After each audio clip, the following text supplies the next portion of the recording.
What would you say the mood in training has been this week?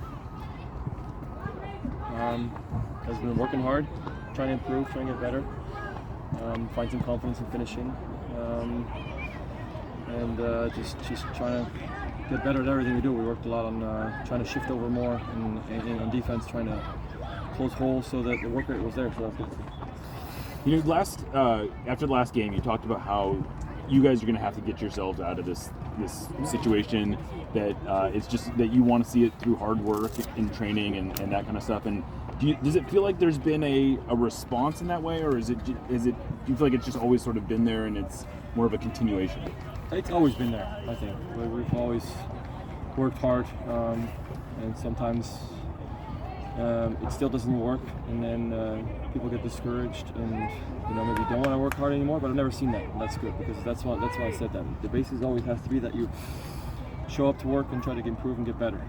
Whether that means you're doing well and you think you get comfortable, no, you got to keep working hard. Or whether things are not going well and you get angry and pissed off at things, you got to keep showing up and working hard. So that's been good. It's been a consistent throughout my tenure here, and I keep seeing that, so that's good.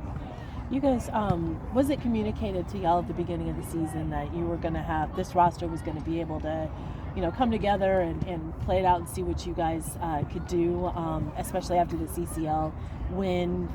Was that communicated to you guys, that you guys were able or going to be allowed to come together and see what you could do this season as a group? Like, there wouldn't be too many roster changes.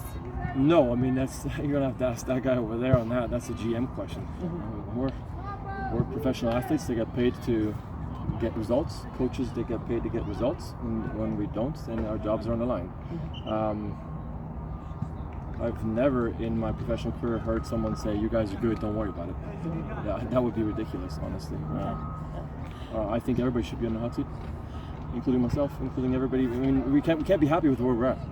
We have too much quality. We've shown what we can do with our quality, and we're not getting results. And this is a results-based business, and so nobody should be happy about it. Nobody should be content with where we're at. Yeah, and I guess that's kind of more so what I mean too. Like, that was something that was said earlier, at least communicated to us early, and so from the GM?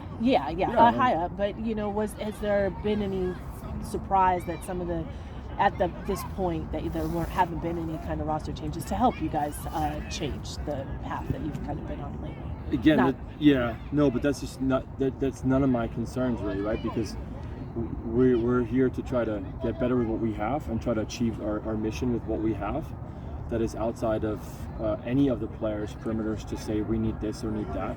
Our job is to show up and get better, and we're part of the team for whatever reason. Mm-hmm. Mine is keep the ball out of the back of the net and try to make sure everybody's pulling in the same direction. Maybe a little bit of leadership on top of that. There's a guy who's asked to work his butt off down the wing until he collapses. There's a guy who's asked to score goals up top. Those are reasons why we're here. And then if you can't do that, then there's high potential that they'll look for someone else who can. That's just the nature of it. On the field, just in terms of, taking all the, the effort and the togetherness, then the messaging in terms of not, try hard but stay within our plan. In other words, not having people or anyone go off script in terms of trying too hard, because that can be detrimental as well, right, to what you're trying to do as an 11. Yeah, go too hard. I mean, sometimes a little feistiness in training, a little bit of emotions spoil the whole. It can be a good thing. Yeah. It means people care. Indifference is always the worst. People don't care, so you definitely don't want that. It's got to be within a reason. You don't want people to hurt their teammates. That's for sure. But in terms of staying in your boundaries or in that lane, that's why we have coaches too, to kind of tell us this is how we want to play. This is the intensity we want to do it, when we want to do it, and we try to follow this. Last couple for Steph, guys. When a team is not getting the results they want, and so those frustrations, you as a leader on the field, how important is communication from all the three blocks to kind of communicate? It's important. I think it's very important here on the training field, because again, when you're going into stadiums where they're full, there's noise. My communication is not heard, especially beyond the first layer. It's impossible. And so if you can instill certain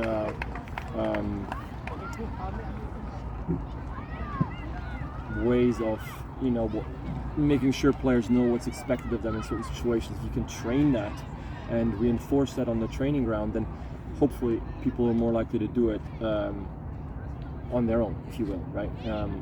I still try to communicate. Sure. I still try to hope that the secondary line can then communicate that even further up. But I think the bulk of it should be done here. You can always try to get better. You always, if everybody can put themselves in the best position, that's the best, right? If you see someone who's a little bit out of position, then we try to help.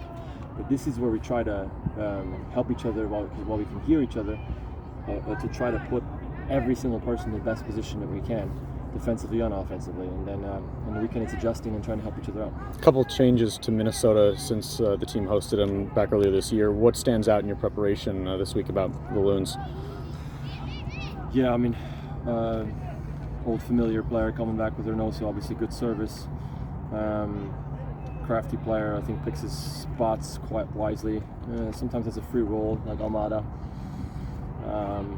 Got to be careful with him. I think some players that cheat as well.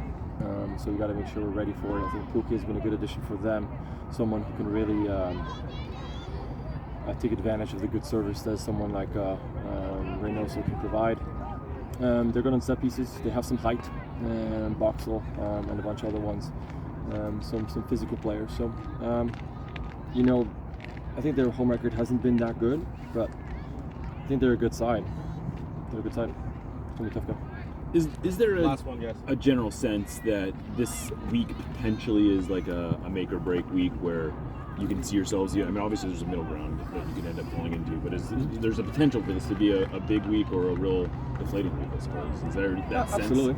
I can only speak for myself there, but absolutely, it's we've had a string of bad results for a while now, and we've kind of hovered around fourth for some weird reason for almost too long.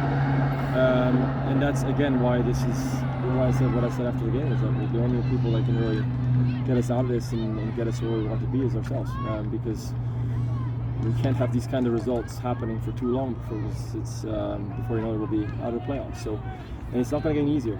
So 3 big games, two away from home in tough places, and then obviously a huge match at home. It's 9 points in a matter of a week. You can change a lot of things.